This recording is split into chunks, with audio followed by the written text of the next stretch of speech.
I'm going to open the last 3 packs from my fat pack that I bought for cans of Tarkir. Uh, I'm doing it civilized this time. I've been opening packs old school and it can be a little messy, so I really think of reverting back to scissors and the civilized way of opening packs. It's a lot easier on you guys as the viewers. Um,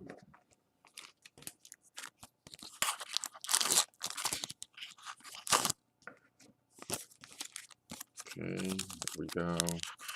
Really liking this set. Incredibly enough, I thought it was going to suck because everybody was just going to buy the fetch lands and then throw everything away. But that didn't happen. The set is actually really good. Um, Even the 3 color cards are actually playable. Jeskai Ascendancy is completely broken in Modern. It'll probably get banned. So this is a pretty good set. I'm really liking it. I'm having tons of fun playing some other cards as I master the set slowly, or learn it. I shouldn't say master. Here we go. So Whirlwind Adept, uh, your typical bigger blue hexproof creature. I haven't really mastered prowess yet. It's a bit of a battle trick. Um, I'm sorry, not prowess. I meant another one of the abilities. So prowess is easy. Just you get a +1/+1 and then it goes away. Uh, Shatter. This is an old card. Getting new artwork. Mardu War Shrieker. Raid is the one that I was talking about, that you have to have attacked already with a creature, and then you do something. And that's kind of like a battle trick because you do it at that specific step after you have attacked. Um, so Enoch Bondkin, it's got Outlast, meaning it means that you have to boost it. You have to tap it, and so it doesn't seem, I haven't seen these Outlast critters do that great, but I think I'm gonna try them out anyways. Wetland Sandbar is a 2/2/1 vanilla. I really like vanilla creatures. I've been wanting to build a vanilla deck for the longest time. Defiance Strike, your usual limited battle trick, where you boost your creature just to make sure that you kill the other creature, your opponent's creature, and then you get to draw a card. That's pretty good. Sultai Scavenger, 6/3/3 with flying. Delve is all right. I think it's better for the really good playable cards like Treasure Cruise. For some of these other cards, I'm really not sure because you got to exile a ton of cards to get down to, say, like a 1-drop, but a 1/3/3 would be pretty good. Rotting Mastodon is a 5/2/8 vanilla. Again, I'm really liking getting more vanilla creatures. Hooting Mandrills, it's a 6/4/4 with Delph. It's got Trample. Very nice. I mean, you could potentially drop it as a 1/4/4. That can't be bad.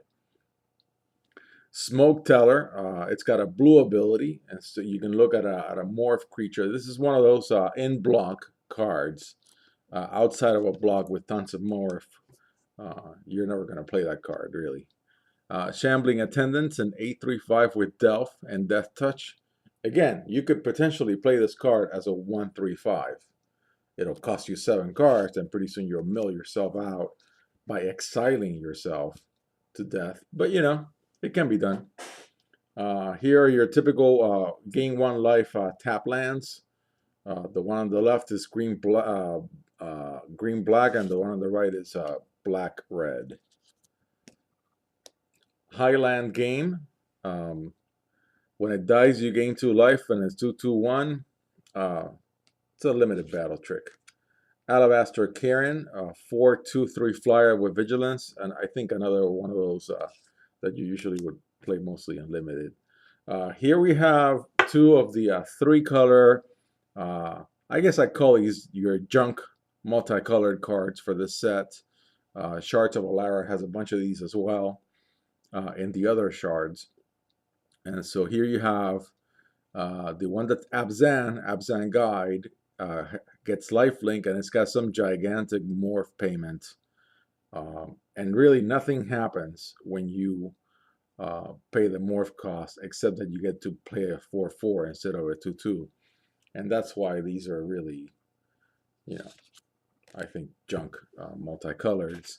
And here actually, in the case of the one for bug, black, blue, green, whatever it is called right now, and I'm sorry that I do not know the names well yet, um, is whenever it deals combat damage to a player, you may draw a card. If you do, discard a card, and it's a flyer.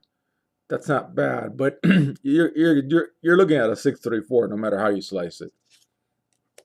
Dazzling Ramparts, every color got a wall, and so this is the one that white got, so it's an uncommon.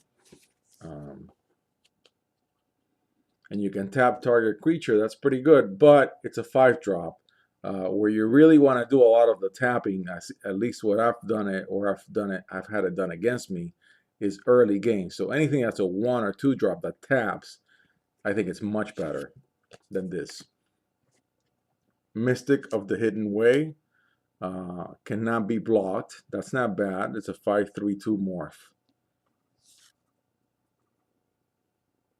Is that too many comments for a pack? Oh, maybe because I went on a different page. Here's your vanilla red 4/4/3, a Jedi. Kin Tree Invocation is your black green card on here, and so you put an XX black and green spirit warrior creature token onto the battlefield, where X is the greatest toughness among creatures you control. You can actually play this in some sort of a black-green wall deck,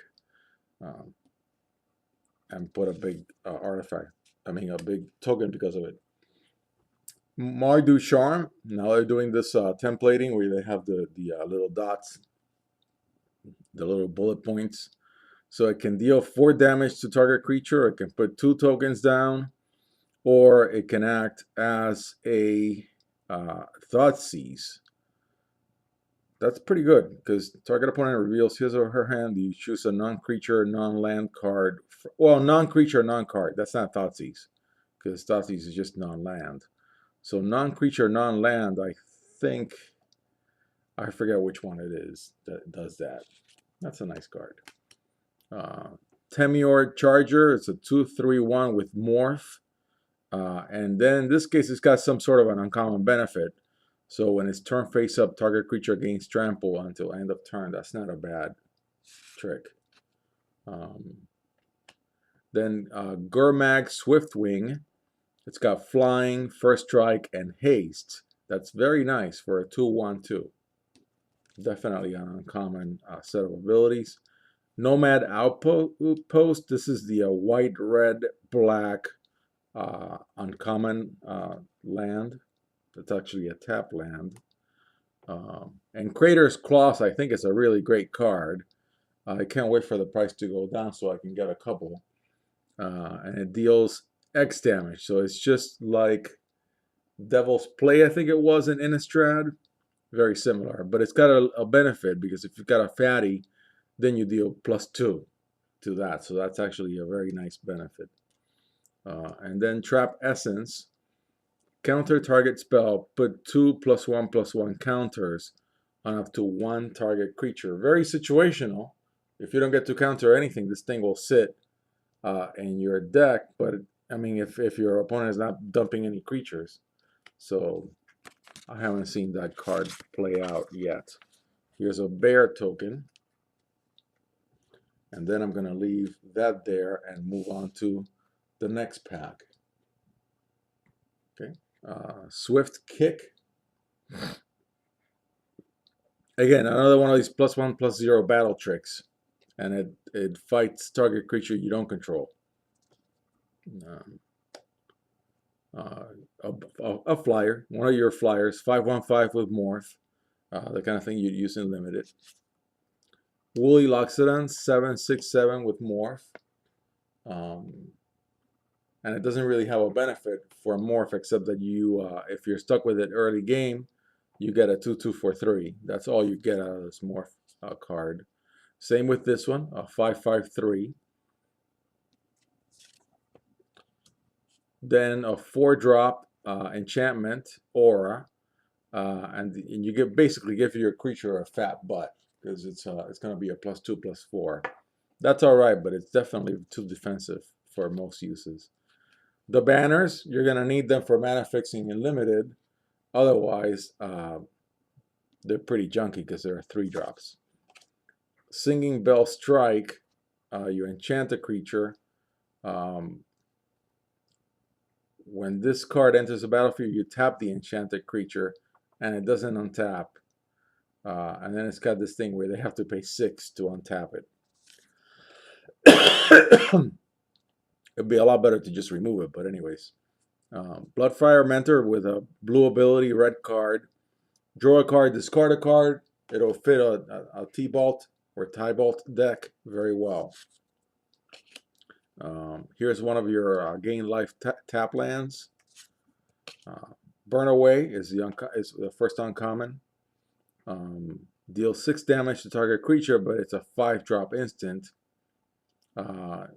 Now, this thing of exiling all cards from its controller's graveyard can be good, but as I see Delph being played out, a lot of times people play it early game, and so you don't wind up really playing it against somebody with a full graveyard so much if they're using a lot of Delph, which doesn't seem to make that much sense, but is actually happening.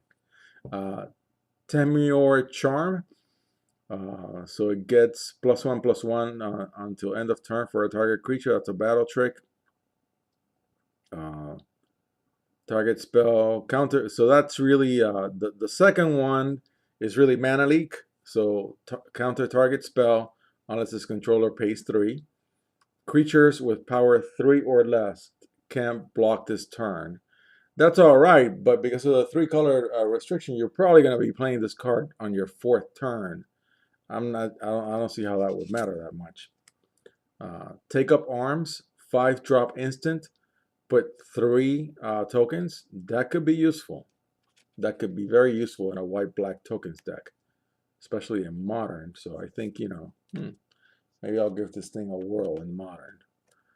Mantis Rider, I think a very nice card. I've actually lost against this card, people playing this card. Flying, Vigilance, Haste. Nice. That is nice. Even with that 3-color limitation, you can't complain about that. That's the rare. Got a foil land out of this thing. And then your Morph token.